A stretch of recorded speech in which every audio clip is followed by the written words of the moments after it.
देवभूमि से प्रचार का आगाज करेगी कांग्रेस, राहुल गांधी देंगे चुनावी संदेश। राहुल ने संभाली उत्तराखंड की कमान, कांग्रेस की रणनीति से बीजेपी परेशान।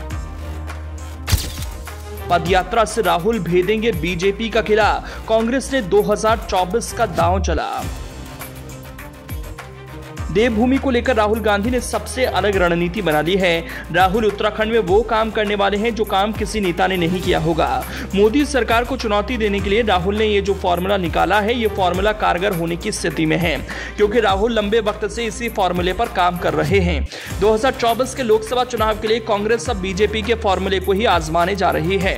राहुल गांधी और उनकी टीम बड़े राज्यों के अलावा छोटे राज्यों पर भी फोकस कर रही है। पिछले 5 साल में कांग्रेस की रणनीति में यह बड़ा बदलाव है।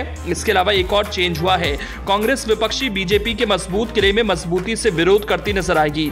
बीजेपी के विरोध के लिए राहुल गांधी अब नरेंद्र मोदी के स्टाइल में नजर आ रहे हैं। उन्होंने उत्तराखंड में पदयात्रा करने का ऐलान किया है, जहां लोकसभा की 5 सीटें हैं। उत्तराखंड में बीजेपी के खिलाफ माहौल क्रिएट करने की प्लानिंग चल रही है, जिसकी जिम्मेदारी खुद राहुल गांधी ने संभाल रखी है। राहुल गांधी ने अब ज्यादा सीटों वाले राज्यों में पकड़ को छोड़कर छोटे राज्यों पर भी काम करना शुरू किया है। राहुल अब नरेंद्र मोदी के फॉर्मूले को बीजेपी के खिलाफ आजमाने वाले हैं। 2 टर्म लगातार सत्ता में रहने वाली बीजेपी के लिए एंटी इनकम्बेंसी का माहौल बनाने के लिए पहाड़ का दिल छूने वाले मुद्दे मुसीबत बन सकते हैं। राहुल गांधी की प्रस्तावित पदयात्रा बीजेपी की टेंशन बढ़ा सकती है। पदयात्रा के बाद कर्नाटक की जीत से कांग्रेस को चुनावी सक्सेस का फॉर्मूला मिल गया है। कांग्रेस उत्तराखंड में पदयात्रा करेगी।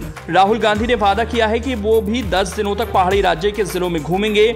उनके साथ पदयात्रा में प्रियंका गांधी वाड्रा समेत कांग्रेस के स्टार चेहरे भी शामिल होंगे। इस दौरान राहुल गांधी और उनकी टीम अग्निवीर योजना, भर्ती घोटाला और उत्तराखंड से युवाओं का पलायन का मुद्दा जोर शोर से उठाएगी। कांग्रेस का कहना है कि अग्निवीर योजना ने युवाओं के सपने तोड़े हैं। कांग्रेस के रणनीतिकारों को लगता है कि अग्निवीर योजना से पार्टी आसानी से पहाड़ी युवाओं से कनेक्ट हो जाएगी। ये काफी हद तक कारगर साबित हो सकता है।